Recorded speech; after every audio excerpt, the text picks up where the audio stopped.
रही है। ट्रेनिंग पूरी कर चुके चयनित एसआई को जिला में भेजने का आदेश जारी कर दिया गया। तो जिलों में भेजने का आदेश जारी कर दिया गया है, जिनकी ट्रेनिंग पूरी हो चुकी है। भर्ती एवं पदोन्नति बोर्ड के एडीजी विपिन कुमार पांडे ने 31 दिसंबर को इसका आदेश जारी कर दिया है और जो नोटिफिकेशन जारी किया गया उसको हम आपको आपके टेलीविजन स्क्रीन पर दिखा भी रहे हैं। व्यवहारिक प्रशिक्षण के लिए रेंज जिलों में एसआई भेजे जाएंगे। ऐसे में अब अधर में एसआई भर्ती निरस्त होने का मामला लटकता नजर आ रहा।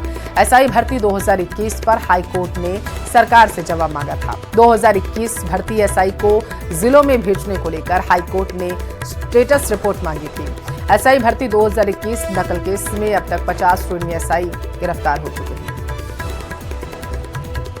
ज्यादा जानकारी ले लेते हैं, संवाददाता जयपुर से विष्णु हमारे साथ जुड़ चुके हैं। विष्णु, अब क्या करेंगे वो लोग जो ताक रहे थे प्रशासन की तरफ उम्मीद से कि उन्हें न्याय मिलेगा? बिल्कुल, देखिए दो पक्ष थे। एक पक्ष ये चाह रहा था कि एसआई भर्ती को रद्द किया जाए ताकि जो पुलिस महकमा है उसमें कहीं ना कहीं भ्रष्टाचार रुके। और वहीं पर अब ये जो आदेश सामने आया जिसमें एडीजी भर्ती एवं पदोन्नति विपिन कुमार पांडे ने कल 31 दिसंबर को एक आदेश निकाला जिसमें कहा गया कि जो सब इंस्पेक्टर 2021 में भर्ती हुए थे और जिनकी ट्रेनिंग पूरी हो चुकी है उन्हें अब जिलों में और रेंज में भेजा जाए ताकि वे फील्ड में जाकर के ट्रेनिंग जो है अपने लिए जो व्यावहारिक जो प्रशिक्षण है वो कर सके। इसके बाद अब जो एक आस थी कुछ लोगों के, यानी इवन की कैबिनेट मंत्री किरोड़ीलाल मीणा तक की जो बात कर रहे थे कि एसआई भर्ती को निरस्त किया जाए, कहीं ना कहीं अब इस पर सवाल, ये जो भर्ती है वो अधर में लटकी है। मतलब अब कहीं ना कहीं इसको रद्द करने के जो आसार हैं वो कम नजर आ रहे हैं, चूंकि सरकार की जो कैबिनेट पिछले दिनों जो कैबिनेट की जो बैठक हुई थी माना जा रहा था कि इस पर डिसीजन होगा, लेकिन मुख्यमंत्री के पाले में गेंद को छोड़ दिया गया था, कोई डिसीजन नहीं लिया गया। बताया गया कि मामला जो है वो हाई कोर्ट में विचाराधीन है। ऐसे में सरकार ने अभी फिलहाल इस पर कोई निर्णय लेने से रोक दिया और अब इस जिलों में भेजने के जो आदेश हुए उसके बाद ये माना जा रहा है कि अब संभवतः ये भर्ती जो है वो रद्द नहीं होगी या फिर इसका जो रद्द होने के निरस्त होने की जो परसेंटेज है वो काफी कम है। तो ऐसे में अब देखा ही जाएगा कि जिन लोगों को गिरफ्तार किया था एसओजी ने ट्रेनी एसआई भर्ती परीक्षा नकल प्रकरण में, उनका क्या होगा? क्या वे भी वापस से पाक साफ होकर के फील्ड में आएंगे, पोस्टिंग लेंगे? क्योंकि माना ही जा रहा था कि लीगल प्रक्रिया के तहत वे लोग वापस से सर्विस में जाएंगे। तो सबसे बड़ा सवाल ये खड़ा हुआ कि मुख्यमंत्री भजनलाल शर्मा ने जब सरकार के गठन के बाद एसआईटी का गठन किया और एसआईटी ने नकल प्रकरण का उजागर किया, 150 से ज्यादा गिरफ्तारियां हुई जिसमें 50 से ज्यादा ट्रेनी एसआई को गिरफ्तार किया गया था। तो आखिरकार उसका फिर मायने क्या रहेंगे इस भर्ती परीक्षा के जिसमें इस तरह की नकल को खुलासा किया, लेकिन यदि भर्ती रद्द नहीं हुई और वापस से वही लोग यदि फील्ड में आते तो एक बड़ा सवाल जो है सरकार की मंशा पर भी खड़ा होगा। जी, सवाल खड़े होंगे क्योंकि कांग्रेस ने पहले ही प्रदेश सरकार को आड़े हाथों ले रखा है और अब इस पूरे मामले को किस तरीके से देखा जाए कि ये भी विचार विमर्श इस पर तय होना लाजमी लग रहा है। विष्णु, जरा ये बताइएगा, हाईकोर्ट ने स्टेटस रिपोर्ट मांगी थी, अब उसको लेकर के क्या जानकारी है? देखिए, जो उच्च न्यायालय राजस्थान उच्च न्यायालय उन्होंने एसआई भर्ती 2021 पर सरकार से जवाब मांगा था और सरकार से फैसला करके स्टेटस रिपोर्ट देने को कहा था। 2 सप्ताह का जो है वक्त दिया गया था हाई कोर्ट की ओर से सरकार को, जिसमें कहा गया था कि वे जो सब इंस्पेक्टर ट्रेनिंग कर चुके हैं उनको जिलों में भेजने को लेकर के क्या सोचते हैं, इस पर फैसला क्या लेगी सरकार।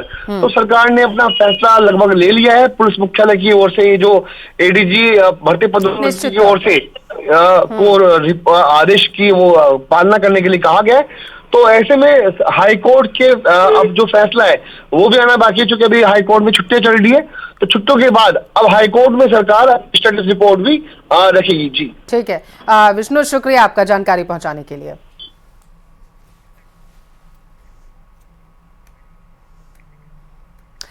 चेतना को बचाने के लिए लगातार रेस्क्यू टीम प्रयास कर रही है और इस प्रयास का आज 10वां दिन है।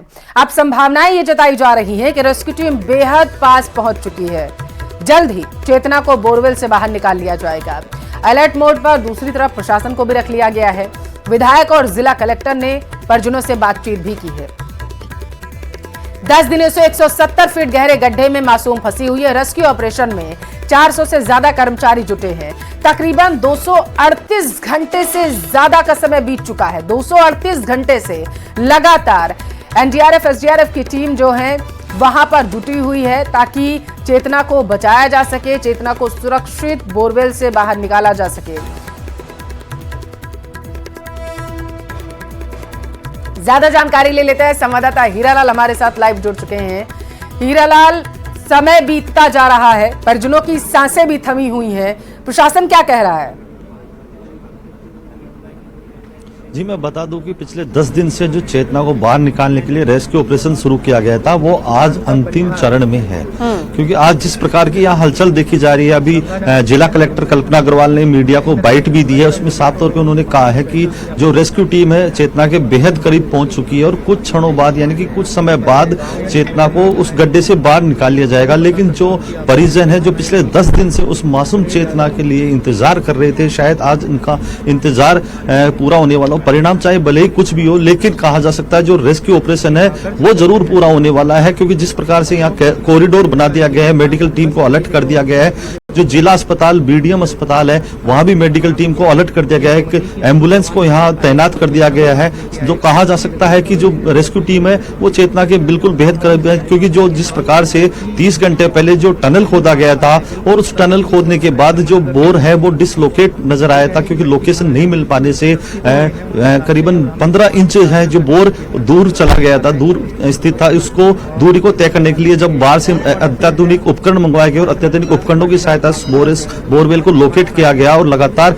कल रात से है जो खुदाई चालू थी। और अब मैं तस्वीरों में दिखाना चाहूंगा कि ये जो वो बोरवेल है, ये जिस तरीके से तस्वीरों में आप देख सकते हैं कि जो प्रशासन है वो किस प्रकार से अलर्ट है। एनडीआरएफ की जो टीम के सदस्य हैं वो लगातार यहाँ रेस्क्यू ऑपरेशन को अंजाम देने में लगे हुए थे। जिला कलेक्टर यहाँ पहुंचे, कलेक्टर से जिला कलेक्टर जो है विधायक से बातचीत कर रही है, उनको जो पल पल की अपडेट है, जो रेस्क्यू ऑपरेशन उन्होंने चलाया था लगातार 10 दिनों से जो चल रहा था, उसको आज अंतिम चरण में वो रेस्क्यू ऑपरेशन है। तो अब बच्ची को जो बाहर निकालने के बाद किस तरीके से उसको अस्पताल लेके जाएंगे, किस प्रकार से जो यहाँ ग्रामीणों की जो भीड़ रास्ते में एकत्रित होगी उनसे किस प्रकार से उस व्यवस्था को पूरा किया जाए, तो कहीं ना कहीं कहा जा सकता है कि अब जो प्रशासनिक जो तैयारियां हैं वो पूरी कर ली गई हैं। कुछ समय बाद इस गड्ढे से वो 10 दिन से जो बोरवेल में फंसी हुई बालिका है वो इस गड्ढे के जरिए बाहर निकल जाएगी। 2 कर्मचारी नीचे भेजे गए हैं, वो जो 2 कर्मचारी अभी कुछ देर पहले मेडिकल किट लेके नीचे पहुंचे हैं, वो कुछ देर बाद इस जो 170 फीट गहरे बोरवेल में जो बालिका फंसी हुई है उसको लेके बाहर निकलेंगे। उसके बाद उस बालिका को एम्बुलेंस के जरिए जिला अस्पताल लेकर जाया जाएगा। जी, एम्बुलेंस की व्यवस्था वहां पर की गई है, तस्वीरें जरा वो भी दिखाई गई, क्योंकि 10 दिन से ज्यादा का समय तो बीत चुका है। जी बिल्कुल, मैं बताना चाहूंगा जिस जगह हम यहाँ मौके पे मौजूद है वहां से एम्बुलेंस विपरीत दिशा में खड़ी है, क्योंकि जहां गड्ढा है गड्ढे के इस तरफ हम लोग है, मेडिकल टीम है जो उस तरफ उनको तैनात किया गया है। फिलहाल यहाँ पे 2 एम्बुलेंस मौके पे तैनात की गई है, तो मेडिकल टीम को भी अलर्ट कर दिया गया है। जैसे ही बच्ची बाहर निकलेगी तो तुरंत है जो बच्ची को उस एम्बुलेंस के जरिए अस्पताल लेके जाया जाएगा। न्यूज 18 की टीम लगातार यहाँ पिछले 10 दिन से पल पल की अपडेट है जो तस्वीरों के माध्यम से अपने दर्शकों तक पहुंचा रही है। जैसे ही बालिका बाहर निकलेगी वो तस्वीरें भी हम दिखाएंगे और जिस एम्बुलेंस में बालिका को लेकर जाया जाएगा वो तस्वीरें भी हम हमारे दर्शकों तक पहुंचाने का प्रयास करेंगे। लेकिन कहा जा सकता है कि जो 10 दिन से जो रेस्क्यू ऑपरेशन किया जा रहा था बच्ची को बाहर निकालने के लिए, जो तमाम जो लोग हैं